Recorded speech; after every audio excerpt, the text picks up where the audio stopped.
Friday games checkout में आज जानेंगे बिगेस्ट हैक के बारे में जिसमें आपका डेटा भी कॉम्प्रोमाइज हो सकता है। GTA 6 का real life character and trailer 2 के अपडेट। इंटेल ने आखिर एक्सेप्ट कर ही लिया कि उनका प्रोसेसर वीक है कंपेयर टू AMD। एंड क्या ब्लैक मिथ वुकोंग सिर्फ $40 मिलियन में ही बना हुआ है। न्यू एनवीडिया के ग्राफिक्स कार्ड रिलीज हो सकते हैं इस डेट को। तो ऐसे ही गेमिंग टेक न्यूज से मिस आउट नहीं करना चाहते तो वीडियो को लाइक कर देना और चैनल को भी सब्सक्राइब कर लेना। काफी क्लोज है हम लोग 250,000 सब्सक्राइबर्स के। अब GTA 5 की मूवी तो आई नहीं, लेकिन GTA 5 के अंदर मूवी बना दिया गया है जिसका नाम है ग्रैंड थेफ्ट हैमलेट। ये डॉक्यूमेंट्री दो एक्टर्स के बारे में है जो अपनी फुल कोशिश करते हैं हैमलेट का प्ले परफॉर्म करने की, लेकिन भाई पूरा सीन हो रखा है GTA के violent and over the top world में। तो एक तरफ ये लोग हैमलेट का प्ले करने का ट्राई कर रहे हैं और दूसरी तरफ जो कैरेक्टर्स हैं वो इन्हें कार से उड़ाए जा रहे हैं, पंचेस मार रहे हैं, कभी मिसाइल ही छोड़ दे रहे हैं भाई। तो हैमलेट जैसे सीरियस चीज को GTA ऑनलाइन में दिखाया जा रहा है जो कि काफी फनी बना देता है इसको। हैमलेट्स की स्टोरी भी समझ लेते हैं क्योंकि सबको नहीं पता होगा हैमलेट एक क्लासिक प्ले है जो कि शेक्सपियर ने लिखा था। स्टोरी के सेंटर में है एक डैनिश प्रिंस हैमलेट जिसके पिता को मार दिया जाता है और उसका जो चाचा है ना वो उसकी माँ से शादी कर लेता है और किंग बन जाता है। ये न्यूज सुन के हैमलेट का दिमाग और खराब हो जाता है और वो रिवेंज लेने का प्लान बनाता है। पर प्रॉब्लम ये है कि वो हर चीज को ओवरथिंक करता है। उसका एक फेमस डायलॉग है टू बी और नॉट टू बी। इसमें वो लाइफ और डेथ के मीनिंग पर सोच रहा होता है जैसे मरना सही रहेगा या फिर जीना। तो GTA ऑनलाइन की ये जो मूवी आने वाली है इसमें यही है कि हैमलेट की जो स्टोरी है इसको परफॉर्म करना चाहते हैं दो एक्टर्स, लेकिन GTA ऑनलाइन की जो दुनिया है ना वो बहुत ज्यादा अजीब है भाई। कभी कुछ भी हो जाता है डिजिटल वर्ल्ड में, तो ये लोग इसको ही पोर्ट्रे करना चाहते हैं और ये रिलीज किया जाएगा मूवी प्लेटफॉर्म पे।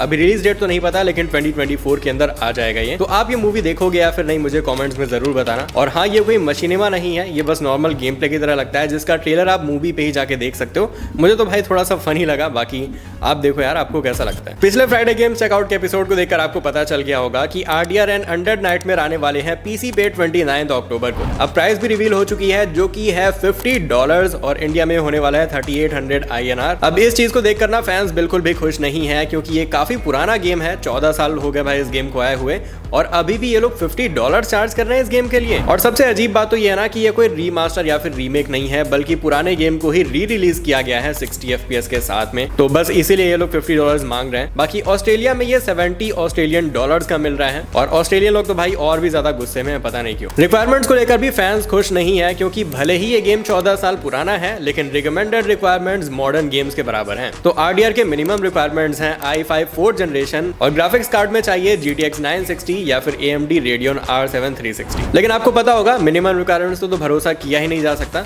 तो रिकमेंडेड रिक्वायरमेंट्स हैं i5 8th gen और ग्राफिक्स कार्ड आपको चाहिए होगा RTX 2070 या फिर RX 5700 XT जो कि मेरे हिसाब से बहुत ही हाई है। बाकी देखते हैं लॉन्च के टाइम पे ये कौन कौन से ग्राफिक्स कार्ड में चल पाता है और परफॉर्मेंस कैसी रहती है। बाकी इस पोस्ट में बेन ने बताया कि RDR PC में ज्यादा अच्छा दिख रहा है कंपेयर टू PS5 या फिर दूसरे कंसोल, क्योंकि ऑब्वियसली PC में ड्रॉ डिस्टेंस ज्यादा है और इस पिक्चर में हम देख भी सकते हैं कि ग्रास काफी दूर से ही देखी जा सकती है। इंटेल का latest arrow lake CPU lineup launch होने वाला है, लेकिन एक छोटा ट्विस्ट है। इंटेल ने खुद एडमिट किया कि गेमिंग परफॉर्मेंस में उनका न्यू कोर अल्ट्रा 9 285 के AMD के नए Ryzen 7 9800X 3D CPU से पीछे ही रहेगा। ये नया AMD चिप जो कि 3D V-Cache टेक्नोलॉजी का यूज करता है गेमिंग में इंटेल से लगभग 5% ज्यादा पावरफुल होगा। इंटेल ने ऑफिशियली ये बात अपने Q&A सेशन में भी शेयर की और क्लियरली बोला कि AMD का नेक्स्ट जेन CPU ज्यादा फास्ट होने वाला है गेमिंग में। इंटेल ने तो अपने CPU को AMD के non 3D chip Ryzen 9 9950X के साथ भी कंपेयर किया जिसमें कुछ गेम्स में AMD जीत रहा है जैसे कि Cyberpunk 2077 और RDR 2। जब इंटेल ने अपने चिप का पुराने Ryzen 9 7950X 3D के साथ कंपैरिजन किया तो वहां भी AMD ने एज ले ही लिया। Cyberpunk 2077 में इंटेल का न्यू चिप 21% स्लोअर है, पर इंटेल का कहना है कि उनका फोकस पावर एफिशिएंसी और मल्टी थ्रेडेड परफॉर्मेंस पे है। उनका कोर अल्ट्रा 9 285 के एनर्जी एफिशिएंट है और लोअर टेम्परेचर्स मेंटेन करता है जो कि क्रिएटर्स के लिए यूजफुल होगा। प्लस इसमें एक नया न्यूरल प्रोसेसिंग यूनिट यानी कि NPU भी आने वाला है जो कंटेंट क्रिएशन और AI बेस्ड टास्क में हेल्प करेगा और ये फीचर AMD के करंट चिप्स में नहीं है। तो अभी तो देखकर यही लग रहा है कि अगर आपको गेमिंग के लिए प्रोसेसर चाहिए तो आपको AMD के साथ जाना चाहिए और ओवरऑल अगर आप एफिशिएंसी और एडवांस टास्क या फिर AI वगैरह के लिए लेना चाहते हो तो आपको इंटेल के साथ जाना चाहिए। बाकी जब ये लॉन्च होते हैं तो उसके ऊपर एक डिटेल वीडियो भी बनाऊंगा मैं। इंटरनेट आर्काइव जो अपने वेबैक मशीन के लिए फेमस है जहां पे आप चेक कर सकते हो कि आप जो अभी वेबसाइट्स देख रहे हो वो पुराने टाइम्स में कैसे दिखते थे। तो ये न्यूज नहीं है बल्कि इस वेबसाइट पे बहुत ही बड़ा हैकिंग अटैक हो चुका है। हैकर्स ने 31 मिलियन यूजर्स का डेटा चुरा लिया है जिसमें ईमेल IDs, यूजर नेम और हैश पासवर्ड शामिल है। ये डेटा ब्रीच अक्टूबर 9 2024 को पब्लिक किया गया जिसमें साइट्स पर हैकर ने पॉपअप अलर्ट डाल दिया जो कह रहा था कि इंटरनेट आर्काइव हैक हो गया है। चोरी की गई API डेटाबेस में 6.4 GB का SQL फाइल था जिसमें यूजर्स का ऑथेंटिकेशन इंफॉर्मेशन था। अब ये data have I been pwned जैसे सर्विसेज में डाला जाएगा ताकि लोग चेक कर सकें कि उनका अकाउंट हैक हुआ था या फिर नहीं। इंटरनेट आर्काइव ने इस ब्रीच को कंफर्म कर दिया है और सिक्योरिटी अपग्रेड करने के स्टेप्स भी ले रहे हैं अब वो। इसके साथ साथ साइट पे एक DDoS अटैक भी हुआ था जिसने archive.org को टेम्पररी ऑफलाइन कर दिया। दोनों अटैक्स का कनेक्शन अभी तक क्लियर नहीं है लेकिन सिचुएशन काफी सीरियस लग रही है। तो अगर आपका भी अकाउंट archive.org पे था तो बेटर है कि आप अपने पासवर्ड को चेंज कर लो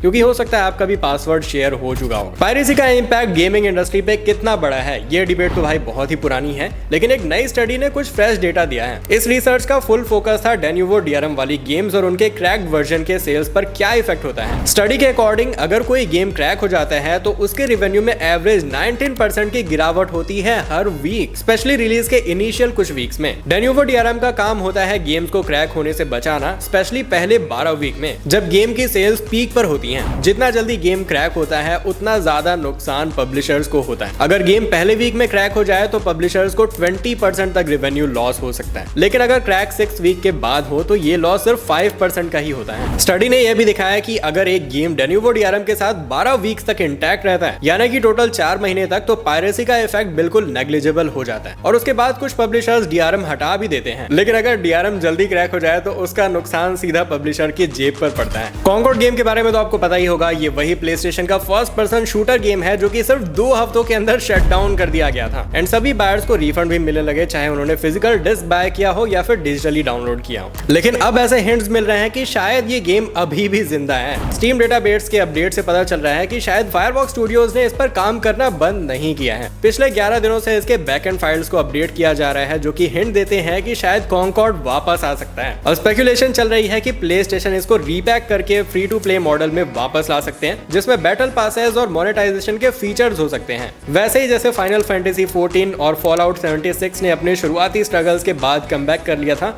शायद कॉन्कॉर्ड के साथ भी वैसा ही होगा। फिर आपको पता होगा भाई, आजकल तो प्रथा बन गई है कि पीसी पे अगर कोई भी बड़ा गेम रिलीज होता है तो उसमें मॉड करके सीजे को डाल ही दिया जाता है। अभी ब्लैक मिथ वुकोंग में भी ऐसा हुआ था और अब साइलेंट हिल 2 का जो रीमेक है उसके अंदर भी सीजे को वापस डाल दिया गया भाई मॉड करके। तो आप ये फोटो देख सकते हो आप। एनवीडिया रिपोर्टेडली अपने RTX 5070, RTX 5080 और RTX 5090 जीपीयूज को जनवरी के 2025 CES इवेंट में लॉन्च करने वाले हैं। ये न्यू जनरेशन के जीपीयूज एनवीडिया के ब्लैकवेल आर्किटेक्चर पे बेस्ड होंगे और RTX 5070 को 12GB GDDR7 VRAM और 192 बिट मेमोरी बस के साथ लॉन्च करने की बात हो रही है, जो कि करंट RTX 4070 से 14% ज्यादा पावर यूज करेगा। रूमर्स तो ये भी कह रहे हैं कि जो RTX 5080 है वो फास्ट होने वाला है करंट RTX 4090 से, despite using less power. RTX 5090 flagship GPU अपनी 32GB GDDR7 मेमोरी और 600 वॉट पावर रिक्वायरमेंट के साथ काफी पावरफुल होने वाला है भाई। 600 वॉट्स, इतना तो लोगों का पावर सप्लाई होता है भाई। एनवीडिया के CEO जेनसेन ह्यूएंग इस की इवेंट में नेक्स्ट जेन AI टेक्नोलॉजीज और गेमिंग इनोवेशन पर फोकस करेंगे, जहां एक मेजर सरप्राइज भी एक्सपेक्ट किया जा सकता है। ब्लैक मिथ वुकोंग जो कि एक एक्शन RPG गेम है, इसके बारे में आपको पता ही होगा भाई, काफी पॉपुलर चल रहा है अभी इंडिया में भी। तो इस पे गेम साइंस ने बताया कि इस गेम का डेवलपमेंट कॉस्ट सिर्फ $40 मिलियन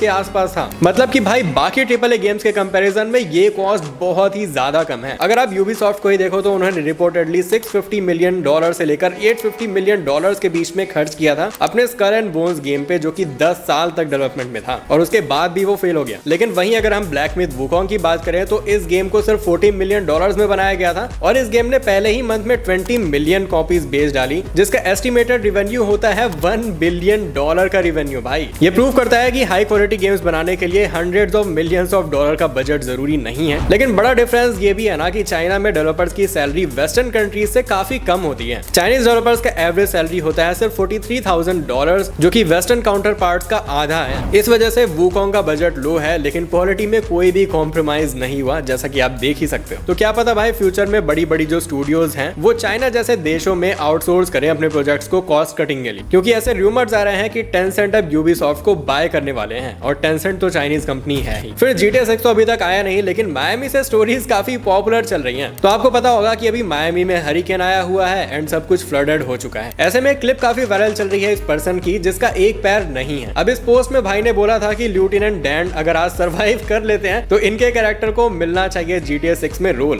क्योंकि इवन तो इन्हें बोला जा रहा था कि बोट छोड़ के चले जाओ भाई, जान बचा लो अपनी, लेकिन ये है कि अपने बोट को छोड़ने का नाम ही नहीं ले रहा था। इस क्लिप में हम देख सकते हैं कि पूरा सब कुछ फ्लडेड हो चुका है, लेकिन ये अपने बोट को सिक्योर कर रहा है रात में। अब असल में इसका नाम जोसेफ है, लेफ्टिनेंट डैन नहीं है। लेफ्टिनेंट डैन सिर्फ इसलिए बोला जा रहा है क्योंकि ये फॉरेस्ट गम मूवी का रेफरेंस है जिसमें हम सिमिलर कैरेक्टर देख सकते हैं। उसका भी एक पैर नहीं होता है और उसकी भी स्टोरी काफी सिमिलर होती है। और भाई क्या ही चल रहा है, रात में उसके बोट को रिकॉर्ड किया गया था और आप ऊपर में मूवी का सीन देख सकते हो और नीचे रियल लाइफ, दोनों काफी सिमिलर लग रहे हैं। थैंकफुली ये बंदा बच गया है और ये रहा उसका रिस्पॉन्स कि आखिर उसने कैसे सरवाइव किया था। What'd you learn from this experience? Not a damn thing. I woke up twice to pee, that was it. But other than that, I mean, it's been a great night. I just smoked half a joint. My boat's in better shape now than it was before because it got washed. अब लोग बोल रहे हैं कि इसको GTA 6 में character मिलना चाहिए। इवन कुछ लोगों ने तो फैन मेड कैरेक्टर बना भी दिया है इसका GTA 5। फिर कुछ लोगों ने इसका ट्रैक रिकॉर्ड चेक किया तो पता चला इसका नाम है जोसेफ मेलिनोस्की और ये बहुत बार जेल जा चुका है। तो रॉकस्टार को तो भाई वैसे भी इसी टाइप के कैरेक्टर्स चाहिए होते हैं अपने गेम के लिए, तो क्या पता ये GTA 6 में आ ही जाए। फिर एडिन रॉस ने तो ये भी बोला कि अगर ये स्ट्रीमिंग करना चाहता है तो मैं इसे ट्विच की डील दिला सकता हूँ। फिर GTA 6 के ट्रेलर 2 की बात करते हैं तो आपको पता होगा कि ऑलरेडी बहुत ज्यादा टाइम हो चुका है ट्रेलर 1 को आए और अभी ही टाइम है जब हमें GTA 6 से रिलेटेड कोई और न्यूज मिल सकती है 1 से 2 महीनों के अंदर ही। तो अभी बताया जा रहा है कि नवंबर 6 को टेक टू इंटरैक्टिव की अर्निंग कॉल्स हैं और आपको पता होगा कि अर्निंग कॉल्स में क्या ही होता है। जब भी अर्निंग कॉल्स होने वाली होती हैं तो रॉकस्टार गेम्स इसके कुछ वीक्स पहले या फिर बाद में कोई ना कोई बड़ी अनाउंसमेंट करते ही हैं, चाहे वो GTA ऑनलाइन का बहुत ही बड़ा सा DLC हो या फिर GTA 6 से रिलेटेड कोई ना कोई न्यूज। आपको याद होगा पिछले साल भी अर्निंग कॉल्स के आसपास ही GTA 6 के ट्रेलर 1 से रिलेटेड इन्फॉर्मेशन शेयर की गई थी, तो इस बार भी शायद ऐसा ही होगा और नवंबर 6 को हमें कुछ ना कुछ पता चल सकता है। फिर मैंने आपको पिछले वीडियो में बताया था द फर्स्ट डिसेंडेंट गेम के बारे में कि आखिर इस गेम में इतने तगड़े तगड़े अपडेट्स कैसे आ रहे हैं। तो अभी मुझे उस गेम की एक क्लिप मिली है जिसमें आप देख सकते हो कि इस बंदे ने एक बढ़िया सी कैरेक्टर बना दिया है और उसके बाद बाकी सारे लोग जो कि फीमेल कैरेक्टर ही बने हुए हैं लेकिन फिर भी वो आके इसके कैरेक्टर को चेकआउट कर रहे हैं। तो आप समझ सकते हो कि गेम इतना ज्यादा पॉपुलर क्यों चल रहा है भाई। आप भी खेलो इस गेम को जाके, फ्री है भाई ये। बाकी हाँ गाइस, फ्राइडे गेम्स चेकआउट में बस इतना ही। अगर आप ऐसे ही गेमिंग टेक न्यूज से मिस आउट नहीं करना चाहते तो वीडियो को लाइक कर देना और चैनल को सब्सक्राइब जरूर कर लेना भाई। और अगर आप PS5 Pro के बारे में जानना चाहते हो तो लेफ्ट वीडियो को क्लिक करो और अगर आप Xbox Series X Pro के बारे में जानना चाहते हो तो राइट वीडियो को क्लिक करो। एंड फिर मिलते हैं नेक्स्ट वीडियो में।